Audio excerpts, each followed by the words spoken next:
Fatwa itu pendapat. Fatwa bisa didebat. Fatwa tidak mengikat. Fatwa itu opini, tidak suci, meniscayakan toleransi. Dan sebaik-baik fatwa, suara hati nurani. Inilah Fatwa Guntur Romli. Assalamualaikum warahmatullahi wabarakatuh. Salam sejahtera untuk kita semua. Shalom, shalom aleichem, om swastiastu, namo buddhaya, rahayu, rahayu, salam Nusantara. Pemirsa Cokro TV, saya ingin mengucapkan selamat Waisak bagi saudara-saudara kita umat Buddha dimanapun berada. Saya teringat perbincangan saya dengan Gus Dur beberapa tahun yang lalu tentang keyakinan agama Buddha. Waktu itu Gus Dur mengatakan bahwa ada aliran atau keyakinan dalam Buddha yang memiliki kemiripan dengan Islam, apa yang disebut dengan, kalau dalam istilah Islam, dengan zuhud. Zuhud adalah bentuk salah satu dari sederhana dalam hidup, kemudian tidak membutuhkan dunia, ingin melepaskan diri dengan apa yang disebut dengan kemelekatan. Inilah yang bisa kita bandingkan antara ajaran penting di Buddha itu sendiri dengan ajaran zuhud dalam Islam. Kemudian Gus Dur juga mengingatkan ada salah satu tokoh sufi yang dikenal dalam Islam, yaitu Ibrahim bin Adham al-Balakhi. Kalau kita merujuk kepada salah satu kitab tasawuf, Risalah al-Qushairiyah, yang memiliki kemiripan kehidupan dengan Pangeran Siddhartha Gautama.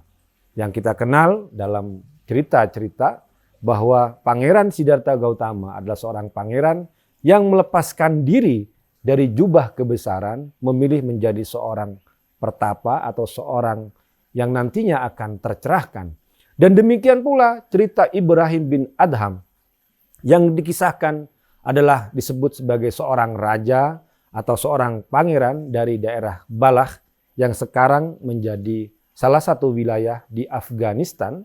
Dia seorang pangeran atau seorang raja yang waktu itu diceritakan dia berburu ke hutan dengan bersama pasukannya. Dan dia diceritakanlah seorang raja atau seorang pangeran yang suka berfoya-foya dengan kehidupan dunia. Kemudian ketika dia berburu ke hutan, kemudian dia ingin memanah seekor rusa, tiba-tiba dia mendengar suara semacam panggilan atau apapun yang menyadarkannya. Kemudian dia memilih seperti yang dilakukan oleh Pangeran Siddhartha Gautama, melepaskan jubah kepangeranannya, jubah kebesarannya, bangsawannya, kemudian menjadi seorang pertapa, menjadi seorang salik kalau dalam istilah dalam Islam, seorang yang melakukan perjalanan, merenungkan kehidupan, kemudian juga berbakti kepada Tuhan dan kepada umat manusia. Saya kira ini merupakan cerita yang menarik, adanya persamaan antara Pangeran Siddhartha Gautama dengan Pangeran Ibrahim bin Adham. Meskipun kalau kita membaca sejarah tentu saja cerita dari Pangeran Siddhartha Gautama itu sudah terjadi jauh sebelum dari Pangeran Ibrahim bin Adham.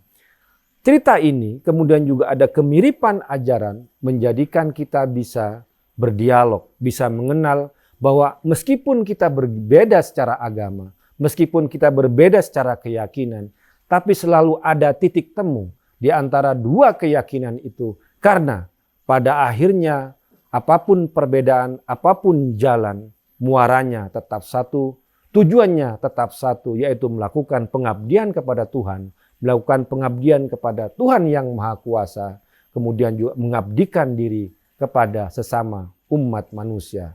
Demikian, terima kasih. Wassalamualaikum warahmatullahi wabarakatuh. Fatwa itu pendapat. Fatwa bisa didebat. Fatwa tidak mengikat. Fatwa itu opini, tidak suci, meniscayakan toleransi. Dan sebaik-baik fatwa, suara hati nurani. Inilah Fatwa Guntur Romli.